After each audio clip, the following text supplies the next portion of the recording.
अचानक वह युवक एक अनजान दुनिया में जागता है और उसके सामने एक आदमी उसे देख रहा होता है। भ्रमित और सुन्न हालत में उसकी आंखों में हैरानी साफ दिखती है। वह जमीन पर बैठा रहता है और मानसिक उलझन के कारण हिलता तक नहीं है। शांत और शांतिपूर्ण गांव का माहौल उससे बिल्कुल अलग होता है, जिसकी उसे आदत थी। उसके पास खड़ा आदमी सोचता है कि बातचीत कहाँ से शुरू करे। सबसे पहले वह लड़के से ध्यान से सुनने को कहता है। उसे अनदेखा करते हुए लड़का अपने कपड़े उतारने लगता है, क्योंकि उसे अपने शरीर में कुछ अजीब महसूस हो रहा था। वह दुनिया ईरा थी जो तलवारों, मैजिक और हर तरह के मॉन्स्टर्स और डीमंस से भरी हुई थी। ऐसे प्राणियों के अस्तित्व के कारण यह दुनिया एक युद्ध क्षेत्र बन चुकी थी, जहां हर कोई सर्वाइवल के लिए लड़ता था। यह लालची जगह अलग अलग दुनियाओं से लोगों को हर डायमेंशन से बुलाती। यही वह पहली जगह थी जहां बुलाए गए जेनोविस पहुंचे थे, जिसे सिटी ऑफ बिगिनिंग कहा जाता था। यहीं उसने बिना किसी मैजिक या मार्शल आर्ट्स सीखे अपनी आंखें खोली थी। एक वॉरियर की नजर में वह लड़का एक सच्चा क्लासलेस था। प्रोटैगनिस्ट अपना परिचय ली सम्मान के रूप में देता है और उसका नया साथी उसे कुछ खाना देता है। भूखा युवक उसकी काइंडनेस के लिए धन्यवाद देता है। चलते हुए उसे थोड़ा ड्रिंक भी मिलता है। वह जल्दी से कैंटीन खाली कर देता है और मदद के लिए आभार जताता है। युवक ड्रिंक मुंह में भरता है, लेकिन उसे स्वाद में कुछ अजीब लगता है। अचानक वह गाल फुलाकर सारा लिक्विड थूक देता है। समन समझ जाता है कि यह गॉब्लिन पैरालिटिक पॉइजन था और वह उसे आदमी की आंखों में थूक देता है। पानी में घुलने पर पॉइजन का स्वाद बदल गया था, लेकिन उसमें अब भी एक तेज फिशी स्मेल थी। समन समझ जाता है कि वह आदमी न्यूकमर को धोखा देकर स्लेव के रूप में बेचने वाला था। अपनी ताकत दिखाते हुए बूढ़ा वॉरियर समझ जाता है कि सामने वाला समन नहीं है। कमजोर दिखने वाले शरीर के पीछे एक अनुभवी आत्मा छिपी थी, भले ही उसके पास कोई क्लास न हो। समन अपने अपोनेंट के पेट पर जोरदार वार करता है। लड़ते समय वह बताता है कि उसके पास 13 साल का अनुभव है। अचानक वह अपने हाथों से डैगर पकड़कर आगे बढ़ता है और अपोनेंट के गले पर वार करता है। ईरा का मुख्य नियम था कि किसी पर आसानी से भरोसा मत करो, क्योंकि वह दुनिया पूरी तरह कचरा थी। कम पैसे के साथ वह अपने अगले कदम के बारे में सोचता है। फिर भी 100,000 या एक साधारण डैगर भी कुछ न होने से बेहतर था। लेकिन उसका शरीर ठीक नहीं था। उसका शरीर वापस अपनी ओरिजिनल अवस्था में लौट आता है, बिना मांसपेशियों और घावों के। लड़का 13 साल पीछे अतीत में लौट जाता है, उसी समय जब उसे पहली बार ईरा में बुलाया गया था। उसकी नजरें इस रिग्रेशन का कारण खोजने की कोशिश दिखाती हैं। उसका नाम ली सम्मन है, 27 साल का एक वेटरन सी रैंक मर्सनरी जिसने एक साधारण लो क्लास जिंदगी जी। पिछली जिंदगी में स्पेशल टैलेंट, बैकग्राउंड या यूनिक स्किल्स न होने के कारण वह कभी ऊपर नहीं पहुंच पाया। जोखिम भरी जिंदगी में चलते हुए उसे एक अननोन डंजन मिला। बहुत कष्ट सहने के बाद उसे एक चेस्ट मिला और उसने सोचा कि इसमें कोई वैल्यूएबल ट्रेजर होगा, लेकिन अंदर सिर्फ एक साधारण स्टोन था और उसे इस्तेमाल करना न जानने के कारण वह उसे लेकर चला गया। मरने से पहले एक मैसेज दिखाई देता है कि वह 13 साल पीछे अतीत में लौटेगा। शुरुआत में वह स्टोन एक ऐसा आइटम था जो अपने धारक को अतीत में लौटा देता है, एक रिग्रेशन स्टोन। उस पल वह अपनी स्थिति पर विचार करता है और स्टेटस विंडो खोलता है। उसे निराशा होती है कि उसकी सारी उम्मीदों के बावजूद कुछ भी नहीं बदला। उसके लिए यह एक बेकार रिग्रेशन था, क्योंकि उसके स्टैट्स पहली बार जैसे ही थे। फिर भी उसके पास ईरा में बिताए 13 सालों की यादें थीं, जिनमें उसने भारी कठिनाइयां झेली थी। चलते हुए वह हेल्दी बोन रिअलाइनमेंट क्लिनिक पहुंचता है और समझता है कि उसे कुछ बदलाव करने होंगे। ईरा में हर तरह के संबंध होते थे, मैजिक इस्तेमाल करने वाले मेजेस, मार्शल आर्ट्स इस्तेमाल करने वाले मार्शल आर्टिस्ट्स और सबसे आम क्लासले। भले ही वे कुछ भी सीख सकते थे, लेकिन वे सबसे कमजोर होते थे और कुछ सीखने से पहले ही वाइल्ड एनवायरनमेंट में मर जाते थे। समन ने 13 साल तक सेरैंक मर्सनरी बनकर हर तरह की बेइज्जती झेली थी। अंत में वह बिना किसी बड़ी अचीवमेंट के गरीब जिंदगी जीकर मर गया। एक बहुत बूढ़ा आदमी सामने खड़े युवक को देखता है, जो स्केलेटल रीमॉडलिंग प्रोसीजर चाहता है। पिछली जिंदगी में छूटे मौकों को जानकर वह इस बार अलग तरह से काम करने का फैसला करता है और मजबूत बनने का निश्चय करता है। इस योजना के साथ युवक लो रैंक मार्शल स्केलेटन और सेलेस्टियल कल्टीवेशन टेक्निक हासिल करता है। बिना स्किल्स या रिसोर्सेज के भी अपने शरीर में बदलाव महसूस करता है जब वह वहां से बाहर निकलता है। प्रोटैगनिस्ट उन 3 मौकों में से एक हासिल कर लेता है जो 13 साल पहले ही उसकी दयनीय स्थिति सुधार सकते थे। मार्शल स्केलेटन ने शरीर में ऐसा बदलाव किया जिससे मार्शल आर्ट्स सीखना आसान हो गया।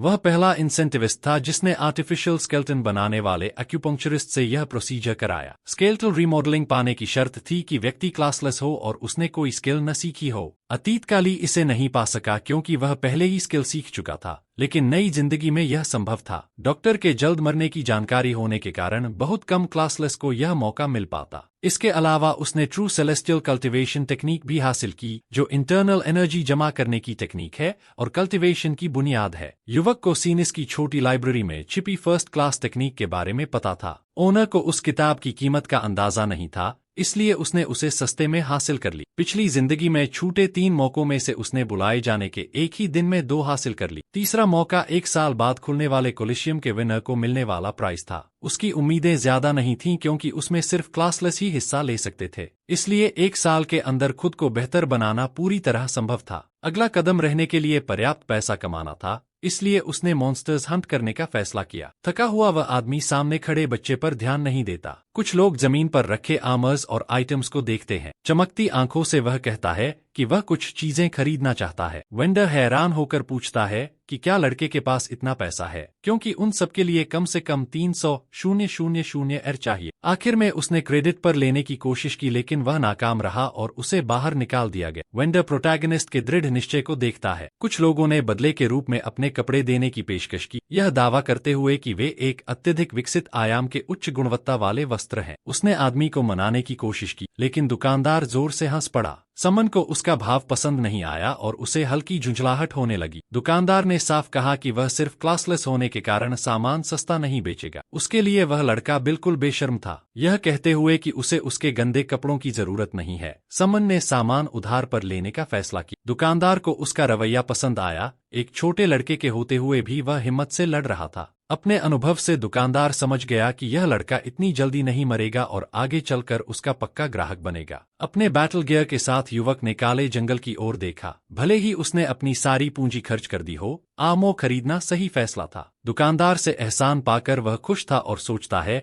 कि इस नई जिंदगी में वह किस्मत वाला है। चलते समय वह पूरी तरह सतर्क रहता है। जंगल के बीच वह अपने अगले कदमों के बारे में सोचता है। शिकार क्षेत्र में आकर उसे 13 साल पहले का समय याद आता है, जब वह बिना आमो और बिना स्किल के एक असहाय युवक था। उस समय वह पूरी तरह दयनीय था। सिस्टम ने लाइटनिंग स्टेप टेक्निक, मजबूत स्केल्टन और डिस्ट्रक्शन पाम जैसी कई प्राप्तियों की सूचना दी। दूर आसमान में सूरज ढलने लगा और रंग बदलने लगे। अचानक कुछ तेजी से हिलता हुआ दिखा। जंगल के भीतर एक गॉब्लिन उससे छिपने की कोशिश करता है, लेकिन ली समन पहले ही सोल चेसिंग स्वॉर्ड टेक्निक का उपयोग कर चुका था। एक ही वार में स्पीयर गॉब्लिन के चेहरे को भेद देता है। 1 शॉट 1 किल, जिसे गॉब्लिन रोक नहीं पाता। वार के बाद वह थोड़ा आराम करना चाहता है, लेकिन शरीर में तेज दर्द महसूस करता है। अपने हाथ को देखकर उसे कुछ अजीब लगता है। 1 शॉट 1 किल में स्पीयर को बाएं हाथ के सहारे फेंका जाता है और बिना अभ्यास के हाथ में जलन हो सकती है। मुस्कुराते हुए वह सोचता है कि उसे ट्रेनिंग के जरिए हाथों में कठोरता लानी होगी। भले ही यह रिग्रेशन बेकार हो, फिर भी यह एक नई शुरुआत है। एक अंधेरी जगह पर लाल धुआं उठता दिखाई देता है। जमीन पर बैठा एक रहस्यमय युवक अपनी शक्तियों का उपयोग करता है और मैजिक उसके शरीर को पूरी तरह ढक लेती है, क्योंकि उसे आसपास कुछ अजीब महसूस होता है। समन उस साधारण सराय में लौटता है जहां वह ईरा की दुनिया में आने के बाद से रह रहा था। अंदर जाते ही उसका स्वागत मुस्कान से होता है। अधेड़ उम्र का इनकीपर जैक उसी उत्सुकता से उसका इंतजार कर रहा था। नया मिला डायमेंशनल पाउच साथ लिए हुए वह आज का किराया देता है। जैक को क्लासलेस के हाथ में इतना दुर्लभ आइटम देखकर हैरानी हुई है, लेकिन समन बस कहता है कि उसे यह सस्ते में मिला। बूढ़ा आदमी पहले से अजीब लोगों का आदी था, ज्यादा सवाल नहीं करता और गॉब्लिन के दांतों व शरीर के तरल पदार्थों की जांच करता है। जैक इन सामग्रियों के बदले उसे 2 दिन और रहने देता है। फिर भी वह प्रोटैगनिस्ट की जिद से प्रभावित होता है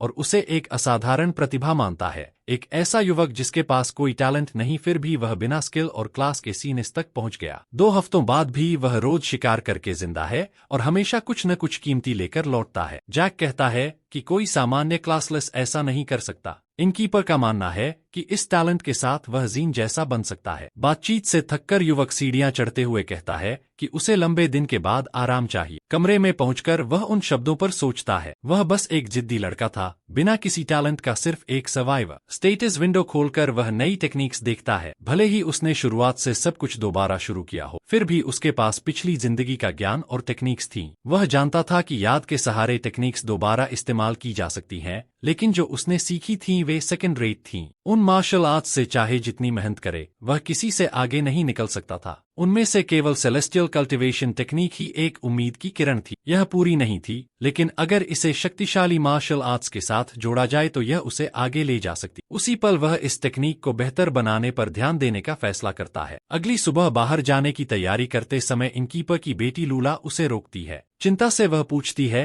कि वह रोज अपनी जान जोखिम में डालकर जंगल क्यों जाता है। लूला कहती है कि वह यहीं कोई सुरक्षित काम कर सकता है, लेकिन समन अपना फैसला पहले ही कर चुका था और दूसरे संसार से होने के कारण उसे पैसे कमाने के लिए शिकार करना ही था। लड़की उसे बहुत मूर्ख समझती है और नौकरी ढूंढने को कहती है। चिंता में वह सराय में काम की पेशकश करती है क्योंकि उसके पिता उसे पसंद करते हैं, लेकिन खाना बनाना और सफाई उसके लिए नहीं थे। लूला समझ नहीं पाती कि वह सुरक्षित काम की जगह जान जोखिम में क्यों डालता है। समन चुप रहता है और नई जिंदगी के बारे में सोचता है। पीठ घुमाकर वह कहता है कि वह रात के खाने तक लौट आएगा। पिछली जिंदगी में उसने समझौते करके जीवन बिताया था और वह फिर ऐसा कर सकता था, लेकिन वह वैसी जिंदगी दोबारा स्वीकार नहीं करेगा। उसने खुद से वादा किया कि इस बार वह वही हासिल करेगा जिसका वह हकदार है। इसके लिए वह कुछ भी करने को तैयार था और पिछली जिंदगी से बेहतर जीना चाहता था। एक और शिकार के लिए निकलते समय दोपहर की घंटी बजती है। यह आवाज एक नए समन के आगमन का संकेत। दूर से देखते हुए वह बनती हुई ऊर्जा को पहचान लेता है। वह एक बच्चा था,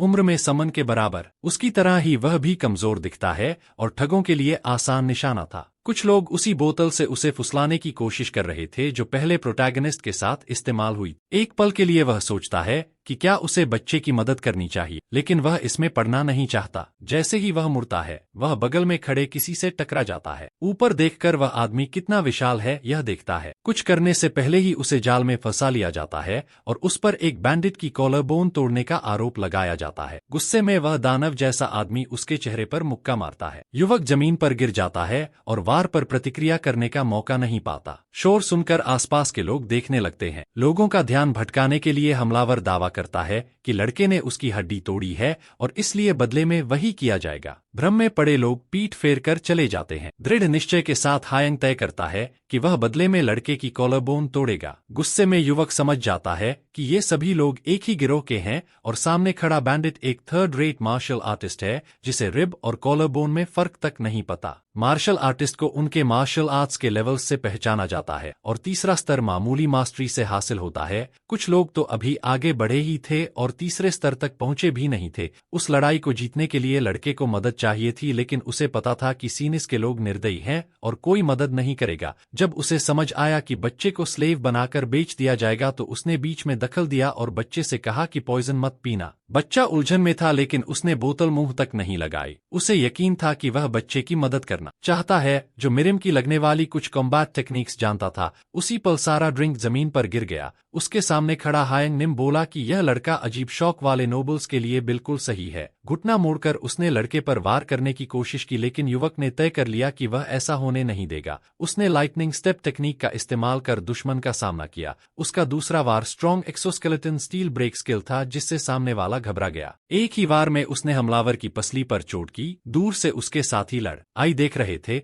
डिस्ट्रक्शन पाम और बाकी टेक्निक्स असरदार थीं, लेकिन दुश्मन का शरीर बेहद मजबूत था। दोनों पल भर रुके और ताकत संभाली। अनुभव के बावजूद वह अब भी ऊंचे स्तर के मार्शल आर्टिस्ट्स का मुकाबला नहीं कर सकता था। हायंग युवक की ताकत से डरा नहीं और समझ गया कि उसका शरीर ज्यादा देर नहीं टिकेगा। उधर बाकी गुंडे बोले कि शोर गार्ड्स को बुला लेगा। तय करके ली समन ने अगला वार किया। दूर खड़ा बच्चा ध्यान से लड़ाई देख रहा था। उसे समझ आया कि बिना हथियार के वह नहीं जीतेगा, इसलिए उसने स्पीयर उठाया। तभी बच्चा उसके पास आ गया और उससे पहले कही गई एक बात दोहराने को कहा। युवक उलझ गया और बोला, एक सेकंड रुको। तभी बच्चे ने एक ही छूने में उस विशाल आदमी का हाथ रोक दिया। अपनी शक्ति से उसने कुंगम को बहुत दूर फेंक दिया। उसने कहा, मुझे यकीन नहीं होता कि मेरे कीड़ों ने तुम्हें इतनी बदतमीजी से चुनौती दी। डाकू घायल बॉडीज के ढेर पर जा गिरा। इंटरनल एनर्जी से भरा पाम स्ट्राइक कोई पहला या दूसरा दर्जे का टेक्निक नहीं था। ली समन समझ गया कि उसके बगल में उसकी ही उम्र का एक पीक मार्शल आर्टिस्ट खड़ा है। लड़ाई के बाद उसे शक हुआ कि यह WI हो सकता है, जिसे लिटिल सेलेस्टियल डीमन कहा जाता है। डीमन कल्ट ऐसे लोग होते हैं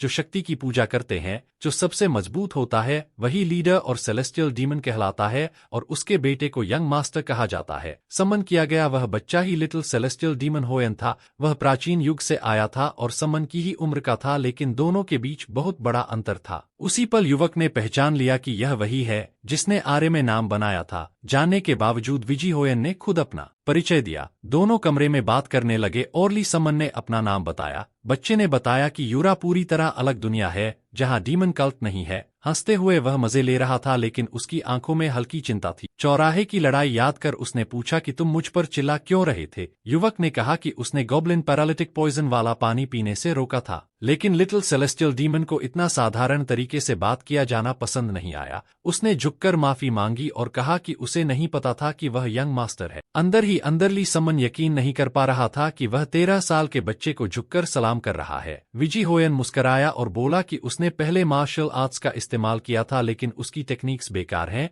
और लड़ने का तरीका अजीब है। युवक को उसके इरादे समझ नहीं आए, लेकिन हैरानी की बात यह थी कि उसने मजाक उड़ाने की जगह मदद की पेशकश की और मार्शल आर्ट्स सिखाने को कहा। कमरे में खड़ा युवक चुप रहा। लिटिल डीमन ने भरोसे से कहा कि उसकी टेक्निक्स से वह बहुत तेजी से मजबूत होगा, लेकिन एक शर्त थी। युवक घबरा गया। शर्त यह थी कि उसे उसका दोस्त बनना होगा। ठंडी पसीना बहने लगा और वह उलझन में पड़ गया। बहुत छोटी उम्र से सेलेस्टियल डीमन का बेटा दोस्त चाहता था। उसके पिता को यह कमजोरी लगती थी और वह कहते थे कि बिना दोस्त के ही वह सारे डीमंस पर राज करेगा। कड़ी ट्रेनिंग में पले होयन ने कभी दोस्त नहीं बनाए, लेकिन ली समन को देखकर उसकी यह चाह पूरी हुई। अजीब हालात में दोनों ने दोस्ती की कसम खाई। विजी होयन खुशी से भर गया और उसने ली समन को mystic arts of the violet dawn सिखाने का वादा किया, जिसकी इंटरनल एनर्जी बैंगनी रंग की होती है। उलझन में पड़ा युवक सोचने लगा कि वह डीमन आर्ट्स सीखने वाला है। अब जब वे दोस्त बन चुके थे तो लिटिल सेलेस्टियल डीमन ने कहा कि युवक उससे बिना औपचारिकता के बात कर सकता है। जैसे ही उसने बोलने का तरीका बदला, बच्चे के चेहरे पर पूरी संतुष्टि साफ दिखी।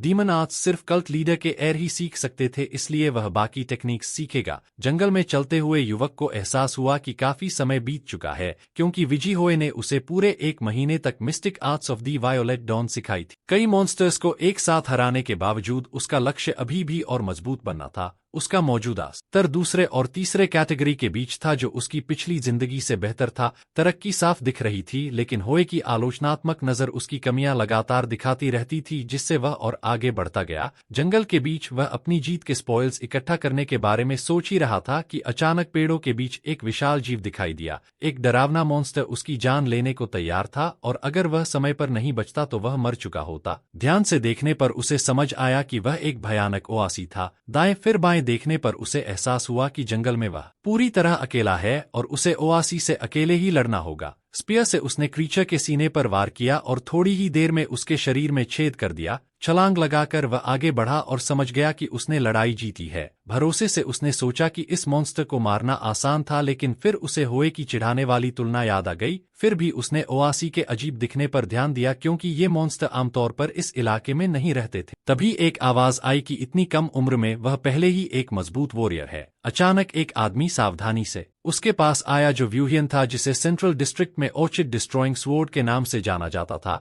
युवक को समझ नहीं आया कि वह क्या चाहता है, लेकिन उस आदमी ने जमीन पर पड़े बीस्ट की ओर इशारा करके कहा कि वह इसी इलाके में उपद्रव मचाने वाले ओआसी को ढूंढ रहा था। शहर में नीले आसमान पर बादल छा गए थे। छोटा बंदर द्यूसैंग्रियांग बोला कि क्या सामने खड़ा लड़का बहुत छोटा नहीं है, लेकिन डब्ल्यू हिरियांग ने कहा कि उसने उसे खुद लड़ते देखा है और उसमें दिलचस्प एबिलिटीज हैं। वांग पे जो ब्लैक रेन का डैगर था, उसने बात मान ली और अपना परिचय दिया। एक लड़की रनेया ने खुद को वेला की मैजिक स्कूल से बताया और पूछा कि क्या युवक को पता है कि आगे किस तरह का काम है। हाल ही में उस इलाके में ओआसी फैक्शन ने नया गांव बना लिया था, जो पास के गांवों पर हमला कर रहे थे और एडवेंचरर्स को मार रहे थे। इसलिए गिल्ड ने उस ओआसी विलेज को खत्म करने के लिए 20 मिलियन की रिवॉर्ड रखी थी और कामयाब होने पर इनाम 5 हिस्सों में बांटा जाना था। प्रस्ताव पर सोचते हुए युवक ने समझा कि उसे करीब 7 मिलियन मिलेंगे, लेकिन इनाम ज्यादा होने के बावजूद समन अपने साथियों की रिलायबिलिटी को लेकर सतर्क था। वन हुरियम उसके जवाब का इंतजार कर रहा था और थोड़ी सोच के बाद उसने मिशन स्वीकार कर लिया।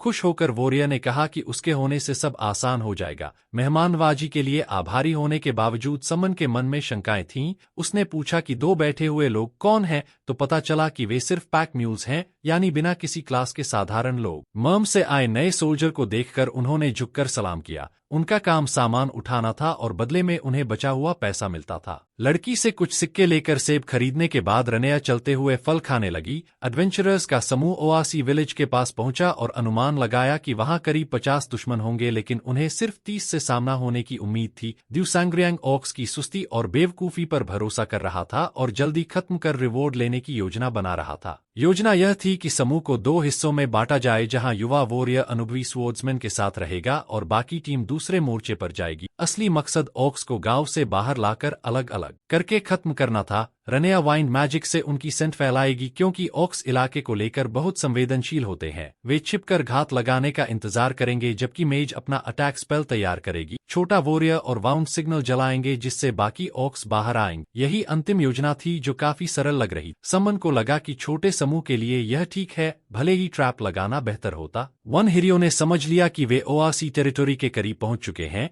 और अब सबको बेहद सावधान रहना होगा। पहला समूह आगे बढ़ा और सारा सामान वही क्लासलेस आदमी उठाए हुए था। दुश्मन इलाके में चलते हुए युवक ने सोचा कि यह मिशन खासकर क्लासलेस लोगों के लिए कितना कठिन है, और उसका चेहरा देखकर उसे अपनी पिछली जिंदगी याद आ गई। रुककर उसने उसका नाम पूछा तो उसने खुद को ब्रास बताया। उसकी सुरक्षा को लेकर शक करते हुए समन ने चेतावनी दी कि हमला शुरू होने पर खतरा बढ़ जाएगा, इसलिए उसने ब्रास से पूछा कि वह भागेगा या समूह के साथ रहेगा, क्योंकि लीडर इस पर ध्यान नहीं दे रहा था। हांफते हुए ब्रास ने कहा कि वह भाग नहीं सकता, क्योंकि मिशन छोड़ने पर गिल्ड से सजा मिलेगी, इसलिए उसे खुद को बचाना होगा। गांव दिखने पर वाउन ने बताया कि वे पहुंच चुके हैं और पेट्रोल से बचते हुए उन्होंने पेड़ों के बीच लगी स्टेक्स देखी। सिग्नल जलाने का यही सही समय था, लेकिन युवक ने 1 मिनट रुकने को कहा और डायमेंशनल पाउच से कुछ ढूंढने लगा। लीडर को समझ नहीं आया कि वह क्या कर रहा है। तभी उसने पानी डालकर सबको मिट्टी से शरीर रगड़ने को कहा ताकि सेंट कम हो जाए, और बोला कि यह ट्रिक उसने अपने मास्टर से सी है। वाउंड हियांग ने भी सलाह मानकर मिट्टी लगा ली और बाद में ब्रास के लिए भी मिट्टी तैयार की गई। जंगल के बीच सिग्नल फ्लेयर जला और ऑक्स ने अजीब आग देख ली, लेकिन लीडर ने पैक म्यूल को बेट बनाने का विचार किया ताकि वह क्रीचर्स को डिस्ट्रैक्ट करे और पीछे से हमला किया जा सके। उसकी बातें सुनकर ब्रास घबरा गया।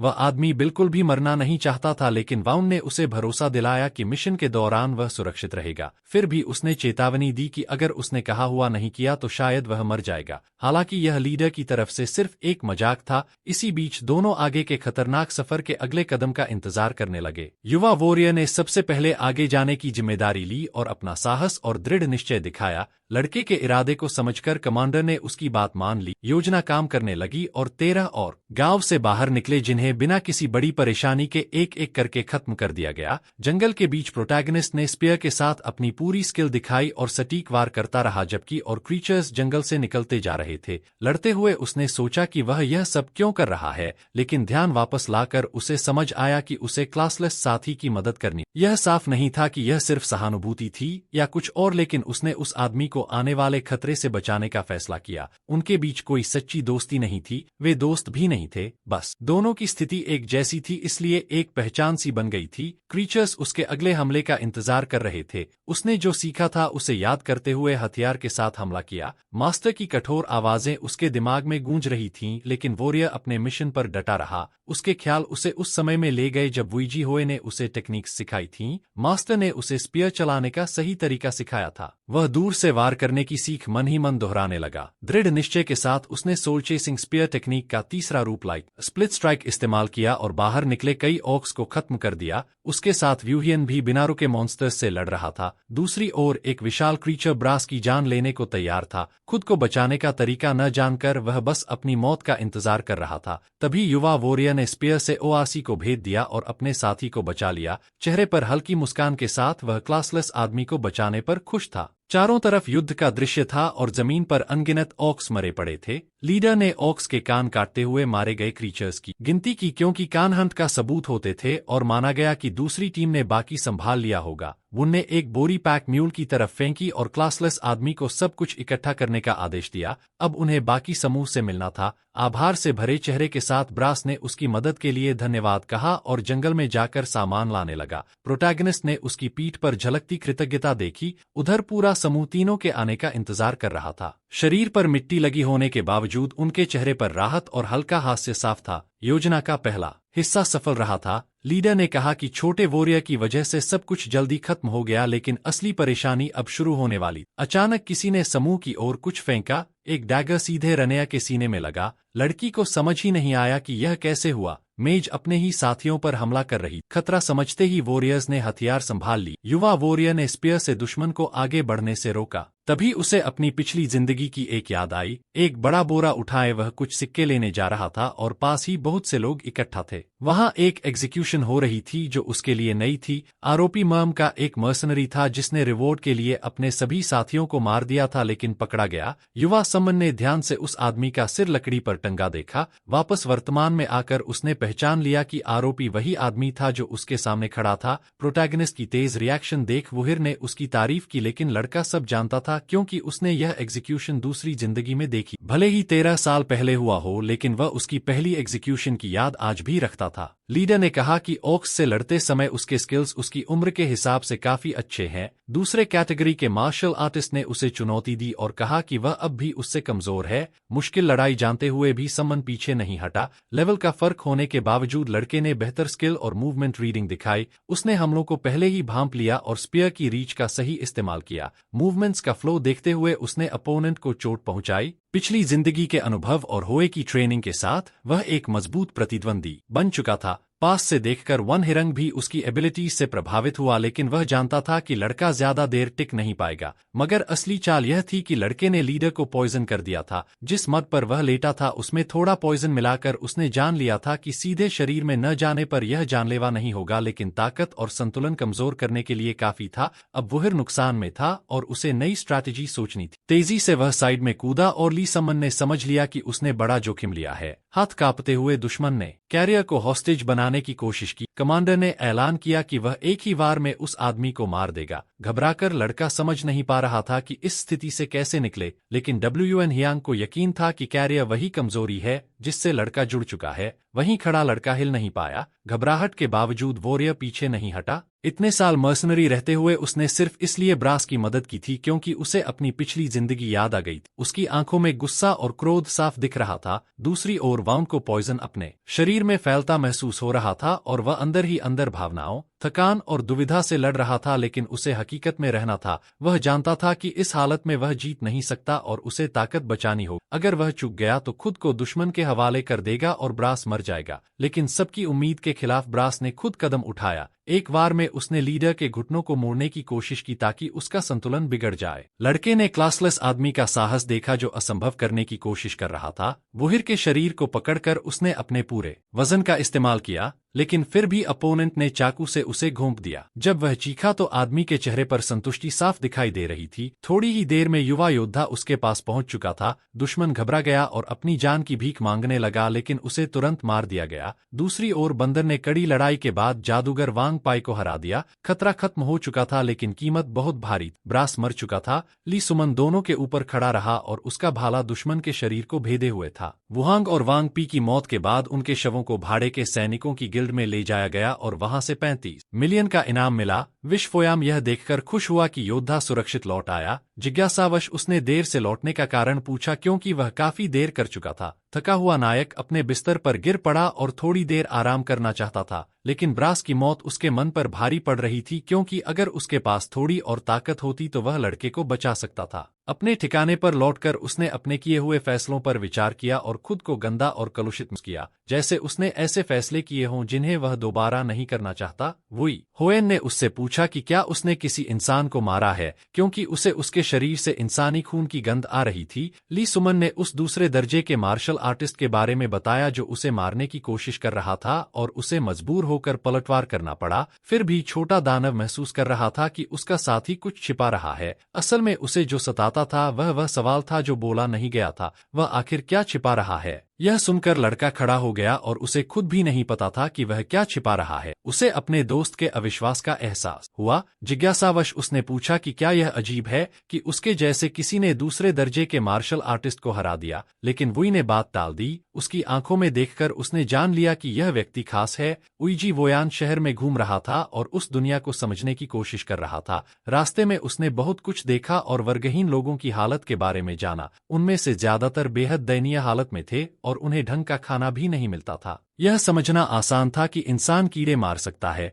लेकिन किसी छोटे जानवर को मारने के लिए भी उसे खुद को कठोर बनाना पड़ता है। कड़ी ट्रेनिंग और चुनौतियों के बीच होएन ने अपने पास मौजूद लड़के के व्यवहार को ध्यान से देखा, लेकिन जिस दिन उसे बुलाया गया था उसी दिन सुमन सीधे जंगल में शिकार करने चला गया था, क्योंकि उसके लिए जीवित रहना उसी पर निर्भर था। शायद बाकी वर्गहीन ऐसा नहीं करते थे क्योंकि वे सक्षम नहीं थे, या फिर जानते हुए भी किसी जीव को मारने के लिए अपनी जान दांव पर नहीं लगा पाते। उसका दोस्त इस बात से उलझन में था कि वह 14 साल का वर्गहीन लड़का होकर भी एक ही दिन में इतना सब कैसे कर पाया। यह सुनकर कि लड़के ने इतनी जल्दी खुद को ढाल लिया, उसने अपनी दूसरी शंका सामने रखी। वू होएन ने कहा कि लड़के में कोई प्रतिभा नहीं है, अगर वह 10 बातें सिखाए तो वह 3 या 4 ही सीख पाएगा। फिर भी सिर्फ 2 महीनों में उसकी भाला कला आम शुरुआती लोगों से आगे निकल चुकी। वह नए लोगों जैसी गलतियां नहीं करता था और आंतरिक तकनीकों पर उसकी पकड़ इतनी परिष्कृत थी कि इतने कम अनुभव वाले के लिए यह असामान्य। इसलिए उसके लिए यह बहुत अजीब था कि बिना प्रतिभा वाला कोई व्यक्ति सिर्फ 2 महीनों में मार्शल आर्ट सीख ले।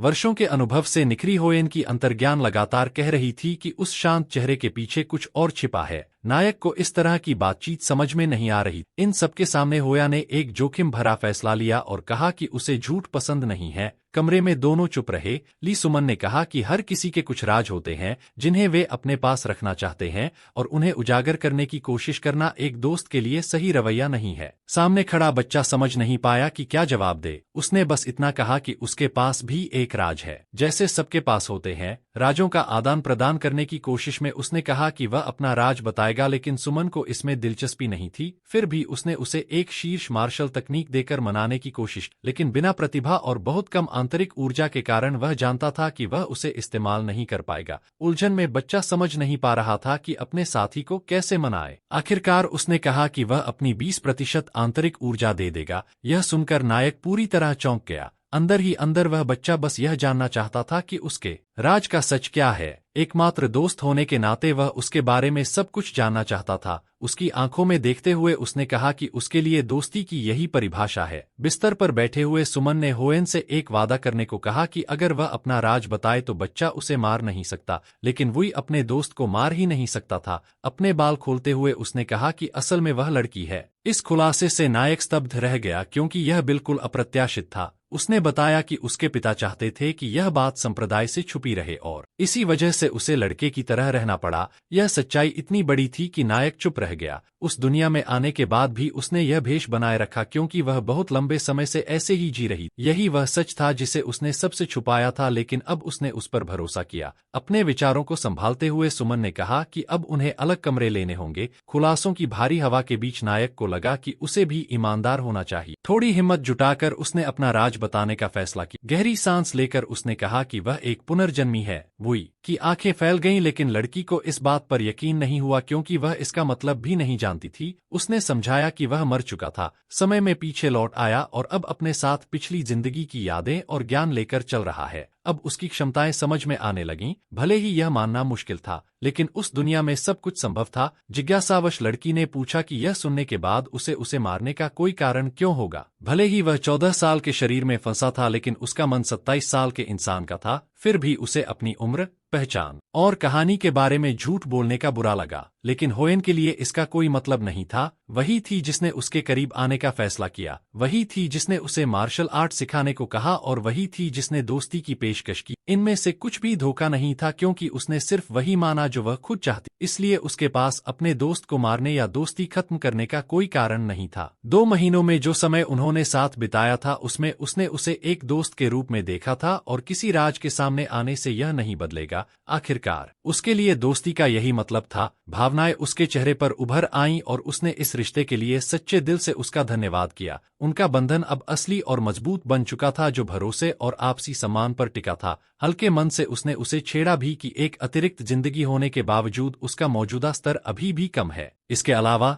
लड़की के पास पूछने के लिए अनगिनत सवाल थे, लेकिन उसने उन्हें बाद के लिए छोड़ दिया। अब से वह अपनी इंटरनल एनर्जी उसे ट्रांसफर करने के लिए तैयार थी। यह सुनकर प्रोटैगनिस्ट चौंक गया। उसे उम्मीद नहीं थी कि यह वादा सच होगा। इंटरनल एनर्जी वह शक्ति होती है जो मार्शल आर्टिस्ट्स के शरीर के अंदर जमा होती है। इसी से वे सुपर ह्यूमन फीट्स करते हैं। इसमें कोई शॉर्टकट नहीं होता। केवल कल्टीवेशन टेक्निक्स से ही इस एनर्जी को बढ़ाया जा सकता है। यही वजह है कि बहुत से लोग पूरी जिंदगी इस इनर फोर्स को निखारने और मजबूत करने में लगा देते हैं। जब होया ने अपनी इंटरनल एनर्जी का एक हिस्सा ट्रांसफर करना शुरू किया तो उसने देखा कि उसकी ब्लड वेसल्स साफ नहीं थी, उनमें काफी अक्यूमुलेटेड इम्प्योरिटीज भरी हुई थी। फिर भी वह यह सोचकर ट्रांसफर शुरू करती है कि वह कम से कम पावर का कुछ हिस्सा अब्सॉर्ब कर पाएगा। उसे लगभग 20% संभाल कर रखने के लिए वायोलेट डॉन आर्ट्स का उपयोग करना था। उसने अपनी हथेली लड़के की पीठ पर रखी और ट्रांसफर शुरू किया, जबकि वह पूरी हिम्मत से सहता रहा। अपने शरीर के अंदर एनर्जी के बहाव को महसूस करते हुए उसे लगा मानो उसकी नसों में कुछ दौड़ रहा हो। प्रक्रिया के बाद थकी होने के बावजूद होए बस मुस्कुराई और अपने दोस्त के पहले इंप्रेशंस जानने को उत्सुक थी। उसके मेरिडियंस में बह रही इंटरनल एनर्जी की ताकत, गर्मी और दबाव से उसका पूरा शरीर कांप रहा था। वह 20% इंटरनल एनर्जी उसकी पिछली जिंदगी में जमा की गई पूरी एनर्जी से भी ज्यादा थी। उसने आधी एनर्जी अपने शरीर में रोक ली, जिससे उसकी पूरी फिजिक बदल गई। बाकी एनर्जी मेरिडियंस के जरिए अंदर जाती रही। अगर वह वायोलेट डॉन आर्ट्स की कल्टीवेशन जारी रखे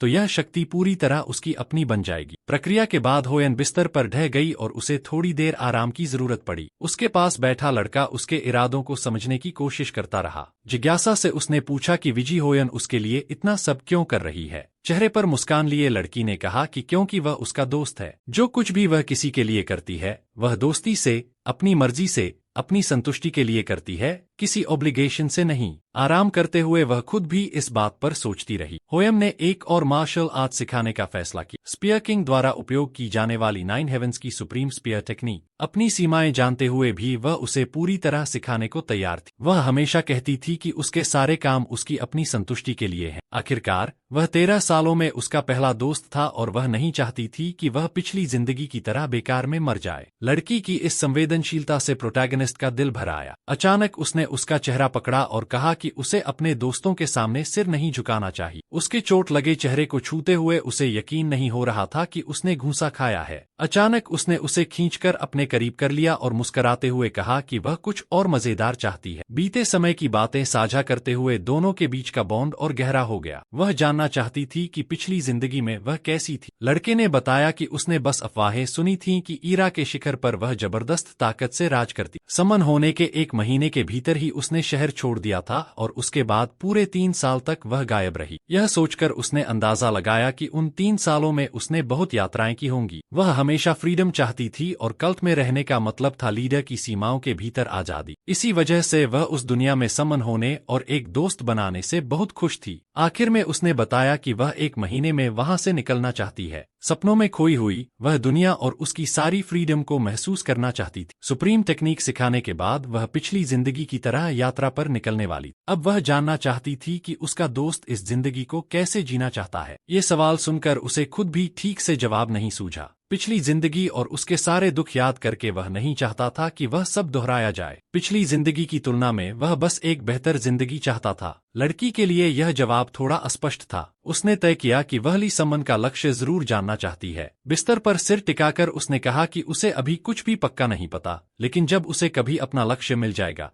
तब वह उसे सुनने के लिए उत्सुक रहेगी। इसके अलावा वह उसकी पिछली जिंदगी की हर छोटी बात जानना चाहती। शर्मिंदा होकर प्रोटैगनिस्ट ने कहा कि बताने के लिए उसके पास ज्यादा कुछ नहीं है। यह सोचते हुए स्मॉन को एहसास हुआ कि पिछली जिंदगी में उसके पास कोई ऐसा नहीं था जिसे वह दोस्त कह सके। होयू उसकी सारी जिंदगियों में उसकी पहली दोस्त थी। रात बीत गई और वे बहुत सी बातें करते रहे। फिर 1 महीना पलक झपकते ही गुजर गया। जाने से पहले लड़की यह परखना चाहती थी कि उसने 1 महीने में कितना सीखा है। यह विदाई से पहले का आखिरी ट्रेनिंग सेशन था और उसे सीखी हुई हर चीज दिखानी थी। यह हर बूंद मेहनत और नई एनर्जी के हर अंश से खुद को साबित करने का समय था। दूसरी ओर होए वही भरोसेमंद मुस्कान लिए थे। उसे पता था कि उसे हराना आसान नहीं होगा। सन भाले को थामे, आंखों में डिटर्मिनेशन लिए तैयार खड़ा था। हमेशा की तरह उसने कुछ अनपेक्षित प्रस्ताव रखा और उसे 20 स्ट्राइक्स का एडवांटेज दिया। फिर भी लड़का इस तोहफे पर बेहद संदेह में था। वह पल भर झिझका, फिर उसे उसके लिए अडेप्ट की गई 9 हेवंस की सुप्रीम स्पीयर टेक्निक याद आई। होए ने उसे उसके नाम पर रखा था, जिससे वह सिर्फ टेक्निक नहीं बल्कि एक सिंबल बन गई थी। चाहे उसका इरादा न भी हो, यह उसकी यूनिकनेस की पहचान थी। यह टेक्निक 9 हेवंस की सुप्रीम स्पीयर और डेवस्टेटिंग सोल चेसिंग स्पीयर का फ्यूजन थी। अब पर्सोनलाइज्ड मूवमेंट्स और पोस्चर्स के साथ लड़ाई शुरू होने वाली। भाला घुमाते हुए उसने सीखी हुई टेक्निक के बाद सोल चेसिंग स्ट्राइक का इस्तेमाल किया। सामने से लड़की शांति से इंतजार करती रही। बस एक हल्के से स्पर्श से उसने हमला टाल दी। वह प्रिसिजन के साथ आगे बढ़ा, ज्यादा ताकत, ज्यादा टेक्निक, ज्यादा कंट्रोल। उसकी दूसरी स्टांस लाइटनिंग स्प्लिटिंग परसुइट थी। पहले के मुकाबले वह लड़का जो मुश्किल से भाला संभाल पाता था अब पूरी तरह बदल चुका था। उसने फोर्स के बारे में सीखा था, जो अपोनेंट के हमले को घुमा और मोड़ देता है। कंट्रोल, जिससे अपोनेंट के स्ट्राइक पर दबाव डाला और उसे रोका जा सके। साथ ही सटल अटैक्स भी जरूरी थे ताकि अपोनेंट को भेदा जा सके। यह स्पीयर यूजर की बुनियाद थी और यह सब उसने खुद सीखा था। इसलिए उसे इन मूवमेंट्स का रोज अभ्यास करना होगा जब तक वह इन्हें पूरी तरह मास्टर न कर ले। होयन के साथ इस फाइट में वह सब दिखा पाया जो उसने हाल ही में सीखा था। अपनी सारी प्रगति के बावजूद वह अब भी अपनी पीठ का सही उपयोग नहीं कर पा रहा था। निराश होकर लड़के ने होए की सलाह के अनुसार हर स्पीयर स्ट्राइक में एक्सप्लोसिव एनर्जी मिलाने की कोशिश की। विजी होयन यह देखकर खुश हुई कि उसने उसकी बात ध्यान से सुनी थी। थककर उसे एहसास हुआ कि दोनों के बीच अब भी बहुत बड़ा अंतर है। होए की इंटरनल एनर्जी की वजह से वह दूसरे स्तर तक पहुंचने के बाद भी सिर्फ अपने दाहिने हाथ से उसके हमलों को रोक पा रही। उसके सामने एक पीक मार्शल आर्टिस्ट खड़ी थी, आत्मविश्वास से भरी हुई। खाते समय भी उसके चेहरे पर थकान का नामोनिशान नहीं था। दूसरी ओर उसका प्रतिद्वंद्वी कुछ भी नहीं कर पा रहा था। फिर भी हार न मानते हुए उसने दोबारा स्पीयर से हमला किया, लेकिन लड़की ने उसके हर वार को एक के बाद एक आसानी से रोक दिया। उसके हर हमले को उसके दाहिने हाथ ने सहजता से थाम लिया। फिर एक एक करके 19 हमले किए गए, लेकिन एक भी वार नहीं लगा और उसे समझ आ गया कि वह हार चुका है। हालांकि आखिरी वार की उसे उम्मीद नहीं थी जब स्पीयर का सिरा उसके चेहरे के बहुत पास आ गया। चेहरे पर मुस्कान लिए युवक ने सोचा कि उसने अपना लक्ष्य हासिल कर लिया है, लेकिन अगले ही पल लड़की उसकी नजरों से गायब हो गई। कुछ समझ पाता उससे पहले ही वह उसके पीछे प्रकट हुई और यह साफ हो गया कि वह लड़ाई हार गया है। फिर भी होए ने उसकी तारीफ की और अपने दोस्त में छिपी क्षमता को पहचाना। अब उसके पास जो इंटरनल एनर्जी थी उसके साथ समन मार्शल आर्ट्स के लिए ही बना था और बिना खुद समझे ही उसके पास पहले से ही प्रेजेंस सेंस था जो आमतौर पर सिर्फ प्रतिभाशाली लोगों में होता है। उसे उस पर इतना भरोसा था कि उसने कहा एक दिन उसका हथियार कुछ असाधारण बनेगा।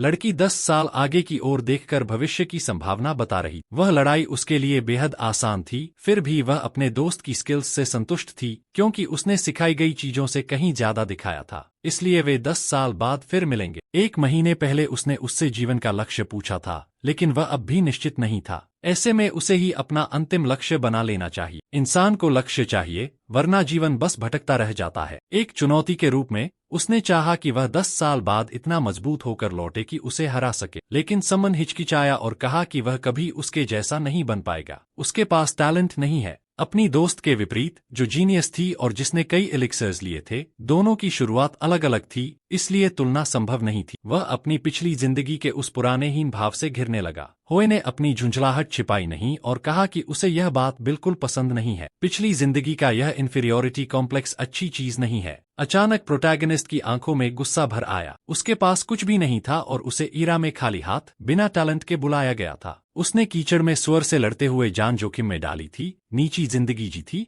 और उसी में मर गया था। होए ने याद दिलाया कि उसने सिर्फ 3 महीनों में मिस्टिकल आर्ट्स सीखकर सेकंड रेट वॉरियर का स्तर हासिल कर लिया था। दूसरी जिंदगी मिलने के बाद भी वह ऊंचा लक्ष्य रखने से, सपना देखने से इनकार कर रहा था। हर तरह से वह अपने दोस्त की आंखें खोलने की कोशिश कर रही थी, लेकिन वह और ज्यादा गुस्से में आ गया। होयम यह देखकर चौंक गई कि वह इतना क्रोधित हो गया है। प्रोटैगनिस्ट को यकीन नहीं हो रहा था कि उसे 7 साल की बच्ची लेक्चर दे रही है। फिर अंत में अनिच्छा से ही सही, उसने चुनौती स्वीकार कर ली और उसे अपना लक्ष्य बना लिया, उसका दिल स्पीयर से भेदने का लक्ष्य। यह सुनकर घबराई होए ने कहा कि वह ऐसा नहीं चाहती क्योंकि वह मरना नहीं चाहती। उसके लिए दोस्त एक दूसरे को नहीं मारते। जब उत्साह शांत हुआ तो समन लड़की से सहमत हो गया। अचानक उसका चेहरा पूरी तरह शर्म से भर गया, लेकिन लड़की ने फिर से उसे चिढ़ाया, जिससे वह पूरी तरह झुंझला गया। आखिरकार समझौता तय हुआ और 10 साल बाद वे फिर मिलेंगे। मुस्कुराते हुए लड़की ने कहा कि वह उसके स्पीयर का इंतजार करेगी। उस वाक्य पर सोचते हुए युवक को उसके शब्द अजीब लगे। इतनी कम उम्र के बावजूद लड़की अपने मजाक से उसे चिढ़ा रही। दोनों के बीच उम्र का बड़ा अंतर था,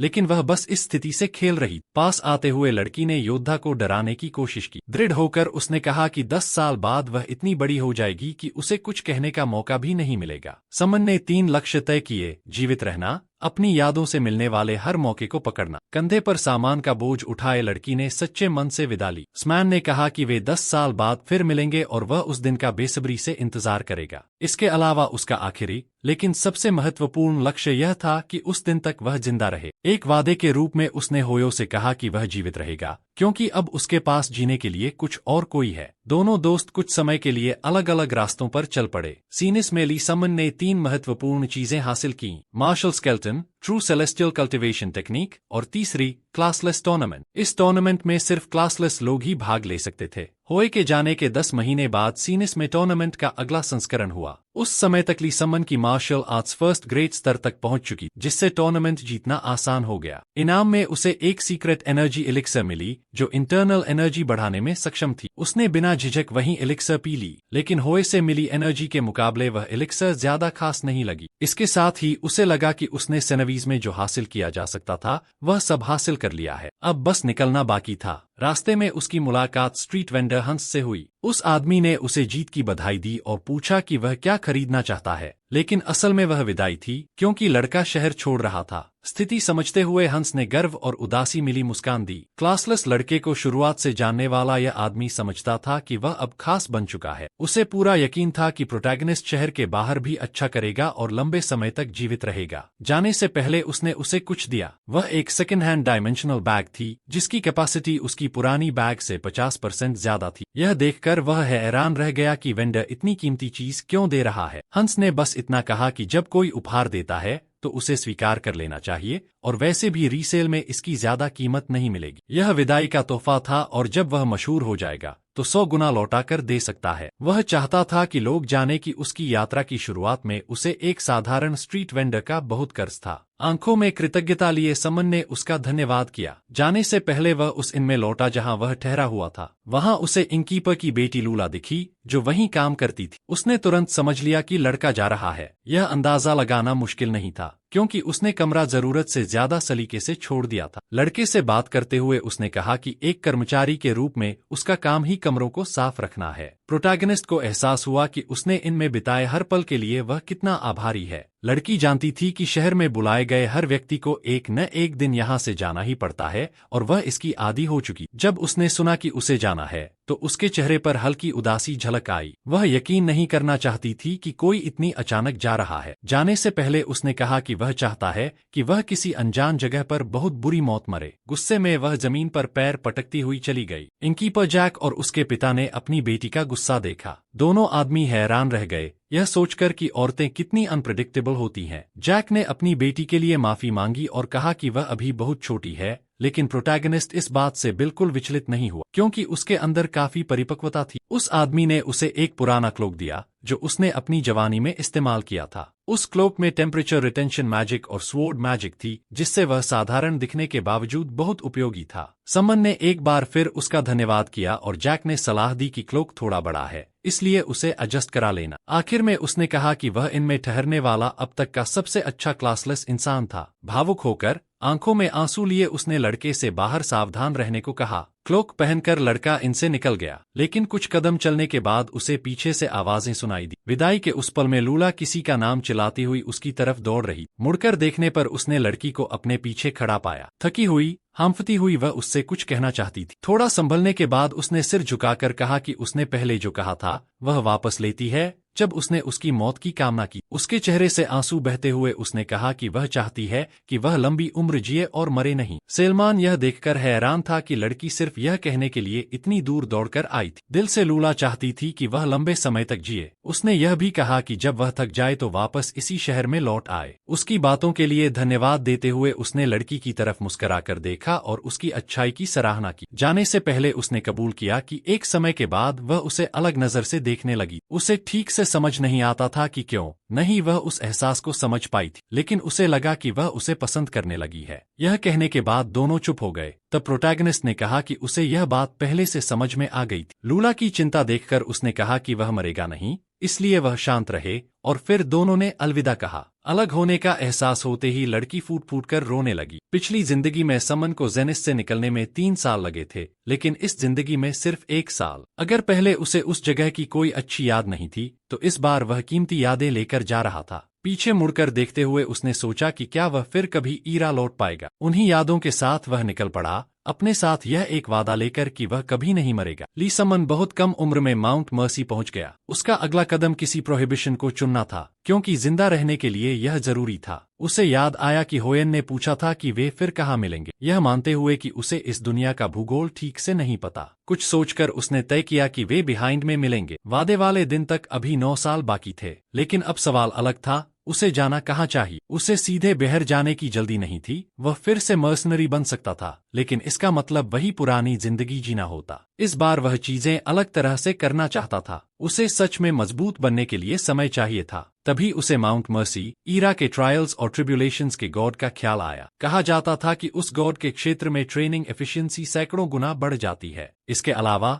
उसे यकीन था कि माउंट मर्सी पास ही है। फैसला कर लेने के बाद उसने वहीं जाने का निश्चय किया। पहाड़ पर पहुंचते ही उसने एक प्रीस्ट द्वारा लगाए गए प्रोहिबिशंस के तहत ट्रेनिंग शुरू कर दी। उसे 2 प्रोहिबिशंस मिली। पहली थी वेट प्रोहिबिशन। हर चीज भारी हो गई, उसका शरीर, उसके कपड़े, यहाँ तक कि डायमेंशनल बैग के अंदर रखी चीजें भी, यहाँ तक कि ब्रेड भी शीशे जैसी लगने लगी। दूसरी प्रोहिबिशन और भी क्रूर थी। जैसे ही उसने ब्रेड का स्वाद चखा, वह तुरंत बीमार पड़ गया। अचानक खाने का स्वाद पूरी तरह बदल गया, इतना घिनौना कि उसे उल्टी आने लगी। यही दूसरी प्रोहिबिशन थी जो टेस्ट को प्रभावित करती थी। असल में टेस्ट खत्म नहीं होता, लेकिन मुंह में जाने वाली हर चीज डिस्गस्टिंग लगती है। सिर्फ स्वाद ही नहीं, बल्कि खाने की टेक्सचर भी। उसे ऐसा महसूस हो रहा था जैसे वह किसी कीड़े के शरीर के फ्लूइड्स चख रहा हो। उसी पल उसे अपनी कमजोरी का एहसास हुआ, यह समझते हुए कि वह कुछ खा या पी नहीं पाएगा। सोचते हुए प्रोटैगनिस्ट को लगा कि शायद उसे यह मिशन छोड़ देना चाहिए। अगर वह सीधे बिहाइंड जाकर मर्सनरी बन जाता तो शायद जल्दी ही रैंक बी तक पहुंच जाता।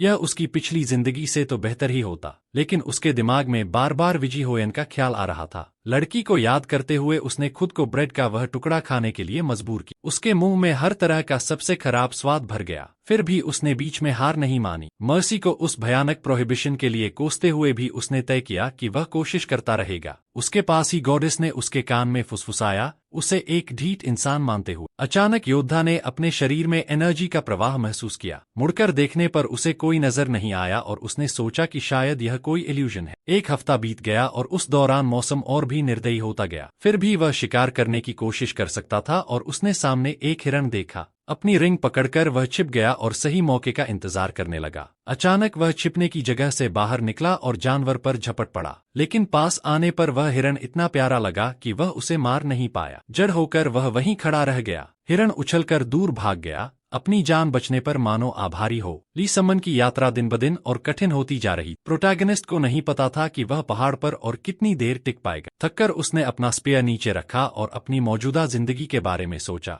पर्याप्त पोषण के बिना उसका एकमात्र खाना ब्रेड और पानी था। उस पहाड़ पर उसे प्रोहिबिशंस झेलते हुए खुद ही कपड़े, खाना और शेल्टर ढूंढना था। इसके अलावा तापमान के अत्यधिक बदलाव, तेज और शक्तिशाली ऑब्स भी थे। वेट प्रोहिबिशन की वजह से वह ठीक से शिकार नहीं कर पा रहा था, और अगर कर भी ले तो टेस्ट प्रोहिबिशन उसे खाने नहीं देती। कमजोर होते शरीर के साथ वह कम से कम 2 साल वहां ट्रेनिंग करना चाहता था, लेकिन पहले ही हफ्ते में वह अपनी सीमा तक पहुंच चुका था।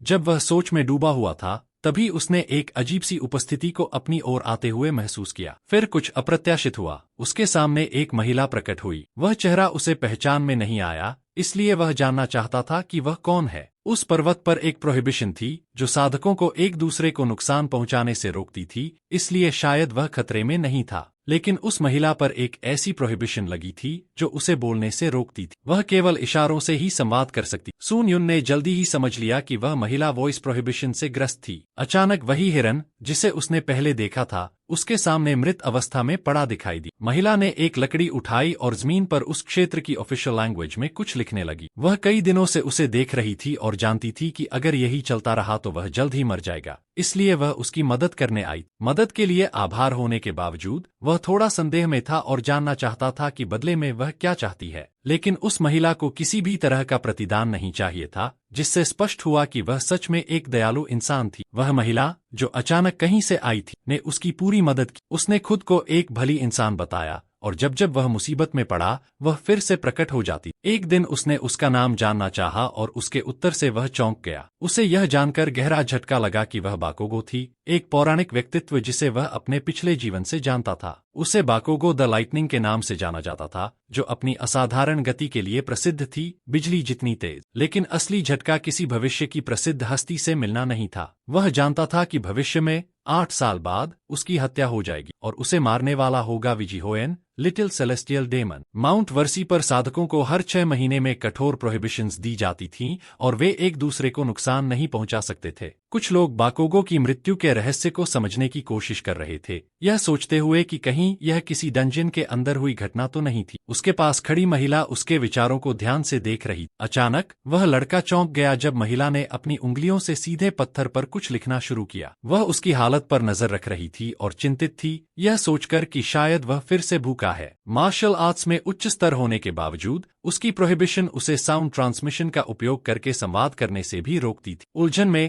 लड़के ने उसके शरीर में कुछ अलग महसूस किया। यह उसकी नई प्रोहिबिशन थी, जो पर्वत पर 1.5 साल बिताने के बाद लगी। इसने उसे अपने बाएं हाथ की अनुभूति से वंचित कर दिया था, ठीक उसी तरह जैसे वह खुद स्वाद की भावना खो चुका था और उसके शरीर पर भारी वेट का बोझ था। वह भी अपनी सीमाओं से जूझ रही, इसलिए उसे लड़के की कठिनाइयों पर दया आई, खासकर इस बात पर कि वह खाने का आनंद खो चुका था। जिज्ञासावश उसने अन्य साधकों की प्रोहिबिशंस के बारे में पूछा। तब उसने उसे उन अन्य पर्वत निवासियों से मिलवाने का निर्णय लिया जो वहां आधे साल से अधिक समय से प्रशिक्षण कर रहे थे। बिना उसे सोचने का मौका दिए बाकोगो बिजली की तरह गायब हो गई। घबराकर नायक ने सोचा कि वह कभी उसकी गति का साथ कैसे दे पाएगा। वेट प्रोहिबिशन न भी होती तब भी वह इतनी तेज नहीं हो पाता। अपने भारी शरीर के साथ उसे मूवमेंट टेक्निक्स पर अधिक ध्यान देना चाहिए था। उत्सुक होकर उसने बाकोगो से कुछ टेक्निक्स सिखाने के बारे में मजाक में कहा, लेकिन यह संभव नहीं था। मुस्कुराते हुए उसने कहा कि वह बस मजाक कर रहा था। अपने दाएं हाथ से महिला ने लड़के को उठाया और उसे ढो लिया। क्योंकि वह बहुत धीमा था, इसलिए उसे उसकी पीठ पर ले जाना पड़ा। घबराकर उसने महिला से 1 सेकंड रुकने को कहा ताकि वह सब कुछ समझ सके, लेकिन उसने उसकी बात नहीं सुनी और दौड़ना शुरू कर दी। बाकोगो, वह मूक महिला, उसे अन्य साधकों से मिलवाने ले गई, लेकिन वहां पहुंचते ही उन्हें एक भयानक बदबू महसूस हुई। स्कारलेट, जो भविष्य में एक ग्रैंड मेज बनने वाली, उस पर ऐसी प्रोहिबिशन थी कि वह न नहा सकती थी और न ही कपड़े बदल सकती। डॉपी जुन, भविष्य का फैंटम स्वॉर्ड, दोनों आंखों की रोशनी खो चुका था। बाकोगो की रिस्ट्रिक्शंस उसके बाएं नेत्र, बाएं हाथ पर थीं और वह बोलने की क्षमता से वंचित थी। ली सून युन ने जल्दी ही समझ लिया कि वह ऐसे लोगों से घिरा है जिन्हें वह बहुत अच्छी तरह जानता है। भविष्य में वे सभी शक्तिशाली व्यक्तित्व बनेंगे जिनका उस क्षेत्र में सम्मान होगा, लेकिन उस समय वे पूरी तरह अज्ञात थे। स्कारलेट ने पूछा कि लड़के की प्रोहिबिशंस क्या हैं। उसने संदेह और आलोचना के साथ बात की, यह कहते हुए कि 2 प्रोहिबिशंस के साथ वह कितने समय तक टिक पाएगा। शक्ति की तलाश में माउंट मर्सी में प्रवेश करने के कारण डॉपी जुन को वे 2 प्रोहिबिशंस समझ में आने योग्य लगी। बूढ़े आदमी ने कहा कि यह युवक किसी भी कीमत पर अपनी सीमाओं को पार करना चाहता है। प्रभावित होकर लड़के ने कही गई हर बात से सहमति जताई, भले ही इससे अन्य साधकों को सिहरन महसूस हो। डॉपी जुन ने बताया कि पर्वत पर हर तरह के लोग आते हैं, लेकिन पिछले 6 महीनों में केवल 4 ही बचे हैं और वह युवक के अगले कदम देखने को उत्सुक है, इसलिए वह उस पर नजर रखेगा। नायक के अलावा बाकोगो ने भी शुरुआत 2 प्रोहिबिशंस से की। अब जब सभी एक दूसरे को जान चुके थे, वे लौट सकते थे, लेकिन महिला ने कहा कि 4 लोग ऐसे भी हैं जिन्होंने 1.5 साल से अधिक समय तक प्रशिक्षण लिया है। उनमें से एक 5वां व्यक्ति भी था जिसका नाम फ्लैम था और उसका नाम ही सावधानी का संकेत देता था। डॉपी जुन ने कहा कि फ्लैम एक बहुत ही खतरनाक व्यक्ति है और उसे नायक से नहीं मिलवाना चाहिए। उलझन में वह आखिरी साधक को लेकर इतना डर क्यों है, यह नहीं समझ पाया, लेकिन उसने बात को वहीं छोड़ दिया। समय बीतता गया और 4 महीनों के कठोर प्रशिक्षण ने उसे और भी मजबूत बना दिया। प्रोहिबिशंस और भी सख्त हो गईं। उसके शरीर पर वेट बढ़ गया और भोजन असहनीय हो गया। फिर भी उसकी प्रगति उल्लेखनीय थी और वह हर दिन और मजबूत होता गया। 4 महीने के प्रशिक्षण के बाद उसकी वायोलेट डॉन मिस्टिक आर्ट की मास्टरी 3 सितारों तक पहुंच गई। इसके अलावा उसके प्रहार पहले से कहीं अधिक सटीक और शक्तिशाली हो गए। माउंट वर्शी कठोर और चुनौतीपूर्ण था। सब कुछ झेलने के बावजूद ये ट्रायल्स फलदायी थे। दिन में वह supreme ring of the 9 heavens summon style का उपयोग करता था और रात में वायोलेट डॉन मिस्टिक आर्ट का अभ्यास करता था। उसने इस पीड़ा को उसी मार्ग का हिस्सा मान लिया जिसे उसने चुना था। उसे हर पल ऐसा लगता था जैसे उसकी हड्डियां टूट जाएंगी। नायक इसी भाग्य के लिए नियत था, क्योंकि यही उसका चुना हुआ लक्ष्य था। उसका शरीर बढ़ने और बदलने लगा। उसके कपड़े अब उस नई शक्ति को समेटने के लिए बहुत तंग हो गए थे। तभी उसकी मुलाकात एक नए चेहरे से हुई जो उसी की उम्र का था और उसे जिज्ञासा से देख रहा था। उस युवक ने अभी अभी देखी गई भाले को फेंकने की टेक्निक से वह बेहद प्रभावित हुआ था। एक चट्टान पर बैठकर नवागंतुक ने कहा कि उसने कभी अपनी उम्र के किसी व्यक्ति को पर्वत पर नहीं देखा। लड़के ने अपना परिचय फ्लेम के रूप में दिया, वही नाम जिसे डर के साथ लिया गया। जिज्ञासु होकर वह उस अजनबी का नाम जानना चाहता था जिसके पास इतनी ईर्ष्यालु स्किल थी। स्कारलेट बैठी हुई अपने एक स्पेल का अभ्यास कर रही थी और प्रतिभाओं के बारे में सोच रही। डॉबी ने समझाया कि फ्लैम दूसरों से आगे निकल जाता है और उन पर हंसता है, यही उसका टैलेंट था। इस प्रकार नायक को जो सलाह मिली थी वह यह थी कि उसे उस लड़के से नहीं मिलना चाहिए, नहीं तो वह निराशा की एक अंतहीन खाई में गिर जाएगा। उसी पल युवक को बूढ़े आदमी के समझदार शब्द याद आ गए। घबराते हुए उसने अपना परिचय ली सुमन के रूप में दिया। चेहरे पर हल्की मुस्कान के साथ फ्लैम समझ गया कि लड़का पहले ही उसका नाम दूसरों से सुन चुका है। पीठ घुमाते हुए उसने कहा कि उसे अपने स्पेयर के साथ ट्रेनिंग करनी है और बातचीत के लिए उसके पास समय नहीं है। नायक को विश्वास नहीं हो रहा था कि इतना छोटा बच्चा सच में एक असली जीनियस हो सकता है। चलते हुए उसने सोचा कि वह ऐसे व्यक्ति पर अपना समय बर्बाद नहीं करेगा, लेकिन वह लड़का उसे अकेला छोड़ने वाला नहीं था। उसके पीछे चलते हुए लगातार सवाल पूछता रहा और कहता रहा कि वह स्पीयर के साथ ट्रेनिंग करेगा। तभी ली सुमन ने महसूस किया कि उसका हथियार उसके हाथ से गायब हो चुका है। पीछे मुड़कर देखने पर उसने देखा कि फ्लैम उसका बैटल वेपन उकसावे के तौर पर पकड़े हुए था। लड़के के चेहरे की मुस्कान डरावनी और अजीब थी। किसी भी मार्शल आर्टिस्ट के लिए सबसे बड़ा अपमान यही होता है कि उसका हथियार छीन लिया जाए, लेकिन गुस्सा होने से पहले ही वह भ्रम में पड़ गया। फ्लैम ने कहा कि वह थोड़ी देर इस्तेमाल करने के बाद हथियार लौटा देगा, वह बस उसे अस्थायी रूप से उधार ले रहा है। अचानक वह लड़का उसकी टेक्निक्स और मूवमेंट्स की नकल करने लगा। Supreme balance of the nine heavens summon style का उपयोग करते हुए उसने एक नया प्रहार करने की कोशिश की। एक ही पल में उसने ठीक वही टेक्निक याद कर ली जिसे नायक ने एक पेड़ को काटने के लिए इस्तेमाल किया था। स्पीयर घुमाते हुए उसने जंगल के बीच जोरदार प्रहार की। बेहद सहज मूवमेंट के साथ उसने बिल्कुल वही टेक्निक दोहरा दी जिसे सुमन ने महीनों में बनाया और निखारा था। हुई तबाही को देखकर उसने स्वीकार किया कि यह एक बहुत अच्छी स्पीयर टेक्निक है। ली सुमन बहुत डर गया जब उसे एहसास हुआ कि उस लड़के ने वह स्पीयर टेक्निक इस्तेमाल कर ली जिसे उसने सिर्फ एक बार देखा था। चेहरे पर मुस्कान लिए फ्लैम उसके रिएक्शन को देखता रहा। जोर से हंसते हुए उसे लगा कि वह ली सुमन से बेहतर है। उसी पल नायक बेहद शर्मिंदा हो गया। फ्लैम को समझ नहीं आता था कि इतने लोग पहाड़ पर कड़ी ट्रेनिंग करने क्यों आते हैं जब वह आसानी से उन सभी से आगे निकल सकता है। फिर भी वे लोग उसके जैसे नहीं थे। उलझन में नायक ने लड़के के हर शब्द पर ध्यान दिया। बाक्सो, स्कारलेट और डॉग जुन को अजीब बताते हुए उसने दावा किया कि वह सभी प्रैक्टिशनर्स की टेक्निक्स कॉपी कर सकता है। फिर भी फ्लैम खुद भी नहीं जानता था कि वह ऐसा क्यों कर पाता है। जहां कुछ लोगों की नजर में दूसरे टैलेंटेड लगते थे, वहीं फ्लैम एक ऐसे सूरज की तरह चमक रहा था जो सभी तारों से ज्यादा उज्जवल था।